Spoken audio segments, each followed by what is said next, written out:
isuko ang bataan. Huwag isuko ang bataan. Huwag isuko ang bataan. Isang paalala na anuman ang mangyari, huwag dapat mag-give up o isuko ang mahalagang bagay. Pero alam nyo bang makasaysayan ang pinagmulan nito? Hango ito sa Fall of Bataan noong April 9, 1942, ang petsang tinatawag ding Araw ng Kagitingan. Bakit binansagang Araw ng Kagitingan ang Fall of Bataan? Noong sumiklab ang World War II sa Pasipiko noong December 8, 1941, nagkaroon ng sunod-sunod na pag-atake ang mga Hapon sa mga teritoryong sakop ng Amerika tulad ng Pilipinas. At bilang tugon dito, ipinatupad ang War Plan Orange 3. Sa planong ito, Bataan ang magiging sentro ng pagdepensa sa bansa. Yung Maynila, no, bago mo yan madaanan ng mga barko mo, ay dadaan muna yan sa Cavite at Bataan, sa pagitan yan. Sa pagitan ng Cavite at Bataan, nandyan yung tinatawag na Island of Corregidor. Basically, ang gagawin mo, ipoprostrate mo yung mga Hapones na hindi nila maganap yung kanilang pananakop ng todo-todo. Dahil hindi nga nila mailagay yung kanilang supplies sa Maynila. Magiting na ipinagtanggol ng mga sundalong Pilipino at Amerikano ang Bataan. Isa sa pinakamahabang labanan sa Asia-Pasipiko. Kaya naging simbolo ito ng pag-asa ng panalo hanggang hindi bumabagsak ang Bataan. When you consider na yung mga sundalo natin were not professional soldiers, but most of our soldiers were reservists, mga ordinary people, nag-training lang for 6 months. So mga farmers, mga estudyante, mga office workers.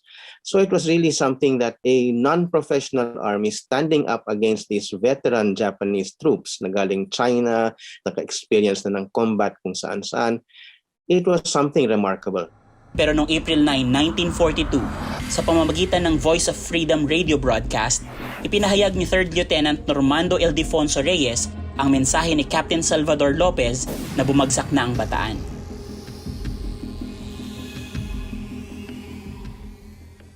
Tayo, we stood our ground. We held out until April. All the others, March, bagsak na rin yung Indonesia, yung Netherlands, East Indies.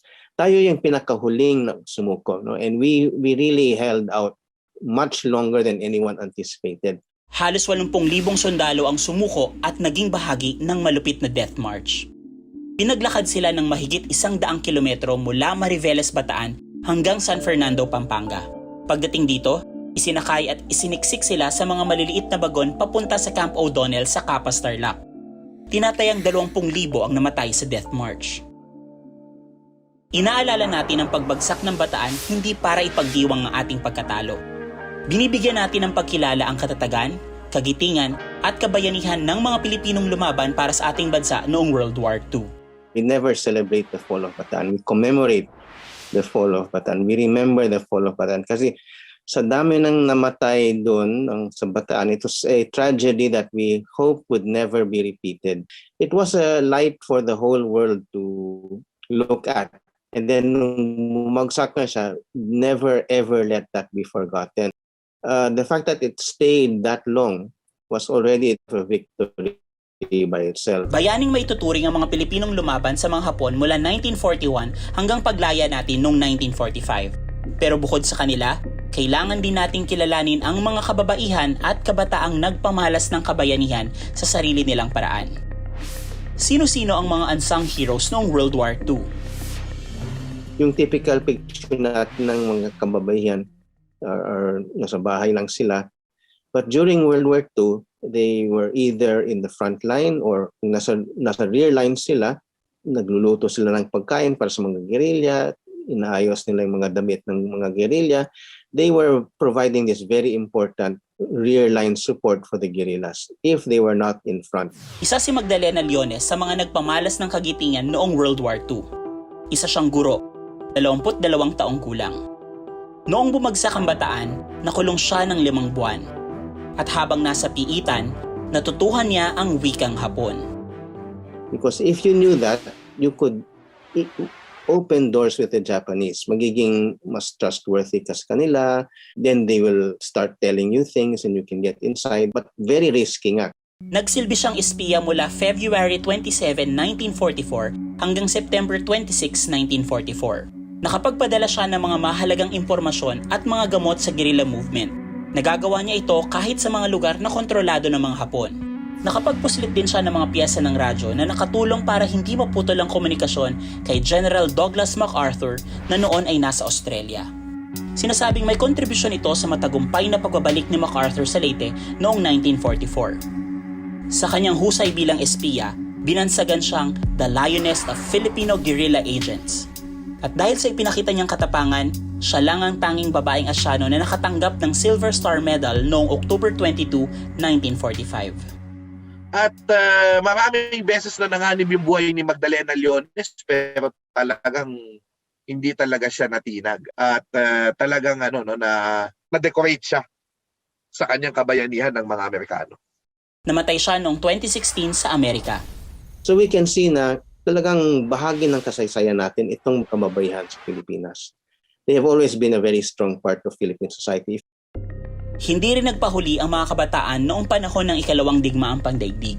Isa rito ang Hunters ROTC o grupo ng mga Pilipino guerrilla na binubuo ng dating kadete ng Philippine Military Academy at estudyante sa kolehiyo. Nang isinara ang Philippine Military Academy noong World War II, komisyon ng mga 3rd year at 4th year na kadete para lumaban sa Bataan. Pinauwi naman ang mga 1st year at 2nd year na kadete. Marami sa college students natin ay gustong sumali sa Philippine Army at sa USAFE. But at one point, as they were beginning to move towards Bataan, sabi ni Quezon, pauwiin nyo na yung mga ROTC students na yun. Kasi makasayang lang. If they go to Bataan, makamamatay na lang sila. So Quezon felt na yung mga youth of the land was very important. So dapat hindi iwawaldas sa Bataan. So pinauwi niya. January 1942 nang itinatag ang Hunters ROTC ng 3 kadete mula sa PMA. Sina Miguel Ver, Eleuterio Adevoso at Gustavo Ingles. Kalaunan, binuksan nila ito sa mga mag-aaral sa kolehiyo mula sa iba't ibang universidad sa Metro Manila. 17 hanggang 19 years old ang kadalasang edad ng kanilang mga miyembro. Nagsilbi silang grupo na lumalaban sa mga Hapon sa labas ng Bataan. Sabi na, we cannot just sit around when we know our seniors are fighting in Bataan. So doon na sila nag-organize ng Hunters ROTC group. Sabi na, if we cannot fight in Bataan, we can provide distraction for the Japanese. So mag-ambush kami sa Bataan. Nakaw ng baril kung saan. We'll try to become a guerrilla group. Kalaunan, pumunta sila sa Rizal para doon magbase. At noong bumagsak ang Bataan, itinuloy nila ang pakikipaglaban sa mga Hapon. Isa sa sinasabing tagumpay nila ang pagpapalaya sa kapwa nila hunters na nahuli at dinala sa bilibid sa Muntinlupa. Grabe yung ginawa nila. Pinag-aralan nila yung Japanese sentries, timetable. Yung iba sa kanila ay nagbihis as Japanese sentries din and talagang very well planned. No? Tapos pinatay nilang kuryente and very well orchestrated. So they were able to release a lot of their friends dun sa New Bilibid prison. Tumulong din sila para mapalaya ang mga nasa internment camp sa Los Baños, Laguna. In the beginning, when they were staging their first raids, nakala ng mga tao, ay mga mga totoy lang ito, mga masyadong bata ito. But after they began ambushing, may silbi pala sila, no? Malakas pala sila. By 1944, because of all the experience that they had fighting the Japanese, talagang very experienced na sila. No? They were really a force to reckon with. Kaya they were given the task by the Americans kasi the Americans knew na very reliable sila. They could be trusted.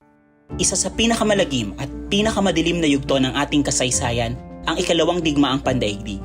Pero naging daan din ito para mas makilala natin ang ating mga sarili at maipamala sa buong mundo ang tunay nating kakayahan.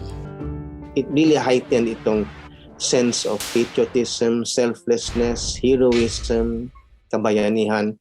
And I think really to look at that period and look at the role of Bataan and the role of the women and the youth in the Philippines during World War II, kailangan talagang makita natin. No? We have to become more aware of what happened then.